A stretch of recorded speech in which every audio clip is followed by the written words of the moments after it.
Բարև ձեզ հարգելի գործընկերներ։ Ապրիլի 19-ը հարկ վճարողի օրն է։ Կառավարության հերթական նիստը մեկնարկեց բարիք ստեղծողներին եւ պետության խնդիրների հիմնական լուծողներին ուղղված շնորհակալություն շնորհավորանքներով։ Առաջին նախագիծն էլ հենց հարկ վճարողներին, ավելի ճիշտ օրինապահ հարկ վճարողներին էր վերաբերում։ Փոփոխությամբ նախատեսվում է օրինապահ հարկ վճարողի հավաստագիրը դարձնել անժամկետ դադարեցման իրավունքով։ Միաժամանակ իրականացնել օրինապահ հարկ վճարողի հավաստագիր ունեցող հարկ վճարողների գործունեության մշտად դիտարկում երամսյակային կտրվածքով, որը նպատակ ունի ապահովելու հարկ վճարողի շարունակական օրինապահ վարքագծի դրսևորումը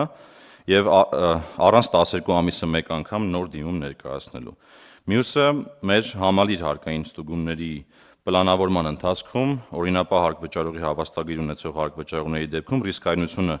որոշող չափանիշները գնահատելիս կիրառել 0.8 գործակից, ինչը նշանակում է 20%-ով նվազեցնել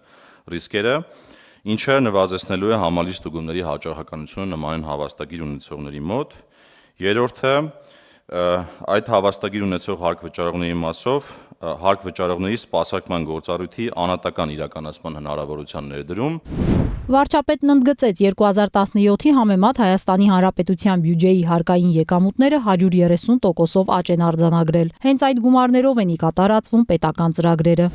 Պետության մոդելը ճշգրիտ ընտանիքի մոդելն է, որ մարդիկ աշխատում են եւ դնում են այդ փողը ընտանեկան բյուջե եւ հարցերը լուծում են, այդ հատվածում անհատական մաս էլ կա։ Բայց հիմնական մեթոդաբանությունը աշխատելը աշխատանքի արդյունքը մեկտեղելը եւ դրանով բարեկեցության ավելի բարձր աստիճանի հասնելը։ Ես էլ գոհունակությամբ ընդգծում եմ եւ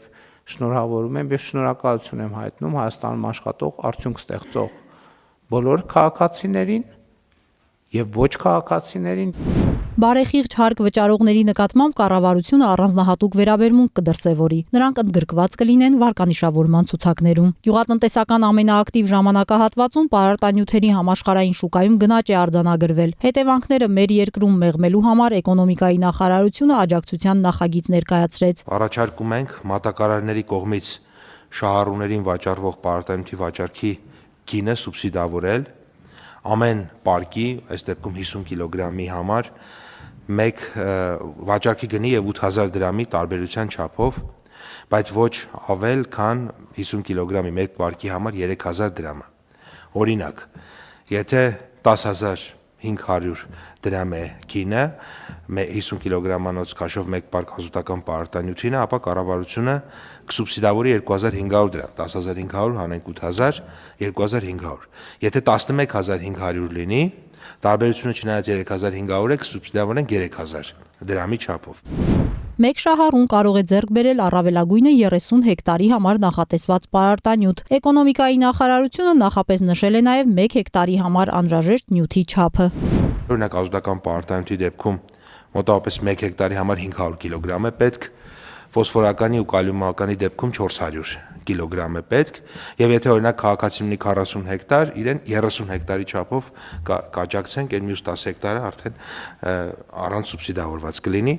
Ծրագրի շրջանակում սուբսիդավորվելու է եւ ներմուծվող եւ Հայաստանում արտադրվող պարարտանյութերը, անկախ տեսակից՝ ազոտական, ֆոսֆորական, կալիումական կամ դրանց համակցությունը։ Առաջին քայլն անում են մատակարարները։ Նրանք պետք է գրանցվեն էկոնոմիկայի նախարարությունում ներկայացնելով ծրագրի պահանջներին բավարարելու մասին փաստաթղթեր։ Հողմշակողը դիմելու է համայնքին ներկայացնելով թե ինչքան պարարտանյութ է ցանկանում, նաև թե որ մատակարարից է օգտվելու։ Համայնքապետարաններն ամփոփում են տվյալները եւ դիմում մատակարարին։ Մատակարարի հետ համաձայնելուց հետո մինչև մատակարարումը համայնքների համար բացված հատուկ հաշվին շահառուները անկանխիկ եղանակով փոխանցում են չսուբսիդավորվող գումարի մասը, կլինի 8000, 8500, 9000 էական չի։ Պարարտանյութի մատակարարումից հետո համայնքը չսուբսիդավորվող գումարը փոխանցում է մատակարարի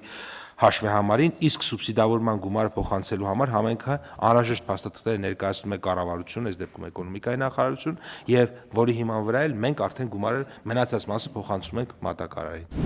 Որոշումն ընդունվեց, Գևորգ Պապոյանը կոչ արեց ֆերմերներին չուշացնել համայնքապետարաններ դիմումներ ներկայացնելը։ Տիգրանուհի Բադալյան, Սյունիք լուրեր։ Նիստը ավարտված, շնորհակալություն։